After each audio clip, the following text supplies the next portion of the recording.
जागते रहो। एक ने पूछा, परमात्मा सुखी कैसे हो, आनंदित कैसे हो, नित्य कैसे घटित हो, सुखी कैसे हो। सुखी होने के लिए उपाय नहीं कोई करने। तुम जितने उपाय करते हो तुम उससे दुखी ही होते हो। दुखी होने के लिए ही सारे कृत्य तुम किए जा रहे हो। यह बात अलग है, तुम्हें पता नहीं है। जितने उपाय तुम कर रहे हो भविष्य के सुख के लिए, कि भविष्य में बैकुंठ जाएंगे, गोलोक जाएंगे, जन्नत जाएंगे, वहां जवान जवान अप्सराओं से तुम संभोग करोगे, लालसा है ना तुम्हारी। वहां दुख नहीं होगा, वहां जरा नहीं होगी, व्याधि नहीं होगी, जन्म मृत्यु नहीं होगा, वहां सुख होगा। यानी यहां दुख है, तुमने स्वतः ही प्रमाण दे दिया।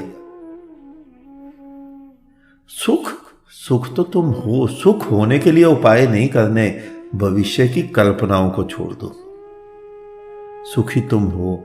मुट्ठी खोलने के कोई उपाय होते हैं क्या? मुट्ठी बंद तुमने की हुई है, बंद करने के लिए तुम्हें दम लगाना पड़ रहा है। खोलने के लिए क्या उपाय?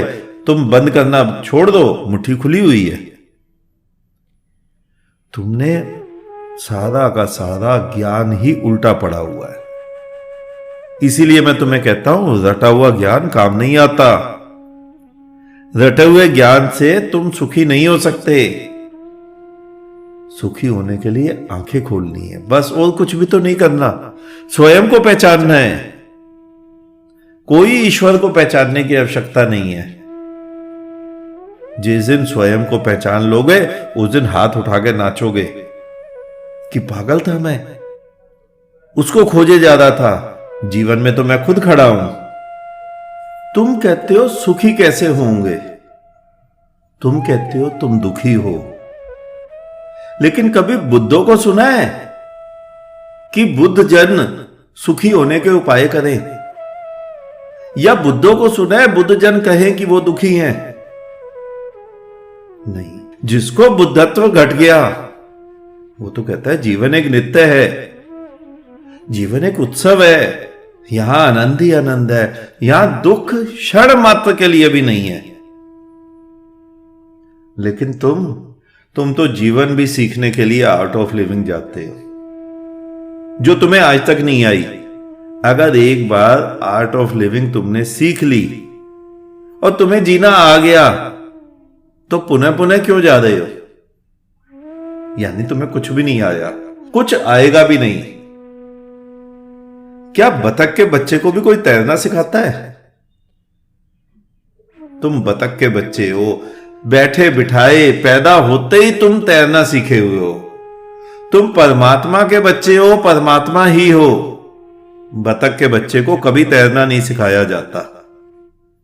पैदा होते ही बतख पानी में पहुंच जाता है, तैरने लग जाता है। तुम परमात्मा में ही पैदा हुए हो। जिसका तुम नाम लेते हो ना, सच्चिदानंद, सत्य चित्त आनंद, तुम ही सत्य हो, तुम ही आनंद स्वरूप हो, तुम ही जीवन हो, तुम ही परमात्मा हो। वही जीवन हो तुम जो आज तक कभी नहीं मरा। जो तुम्हारे शब्द है ना, ईश्वर स्वयंभू है, अपने आप स्वजन्मा, वो तुम ही हो। जीवन कभी किसी के द्वारा नहीं जन्मा गया और जीवन कभी नहीं मिटेगा। तुम्हारे रूप में, पशु पक्षियों के रूप में, पेड़ पौधों के रूप में, नदियों में, नालों में, सागरों में, जीवन तो नित्य बह रहा है। चांद में, तारों में।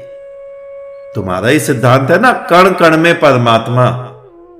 वो परमात्मा जीवन स्वरूप है, वो चेतना स्वरूप है जो तुम्हारे अंदर धड़क रहा है, जो तुम्हारे अंदर श्वास ले रहा है। फिर तुम कहते हो सुखी होने के उपाय बताओ। सुख तुम स्वयं हो, तुम सुख स्वरूप हो, तुम स्वयं सच्चिदानंद स्वरूप हो। केवल समझने मात्र का फेर है बस। जिस दिन समझ जाओगे उस दिन हाथ उठा के नाचोगे। और जब तक नहीं समझोगे तब तक ऐसी मूढ़ता भरे प्रश्न करते रहोगे, सुखी कैसे हो। आज इतना ही, शेष किसी और दिन। अंत में चारों तरफ बिखरे फैले परमात्मा को मेरा नमन। तुम सभी जागो, जागते रहो।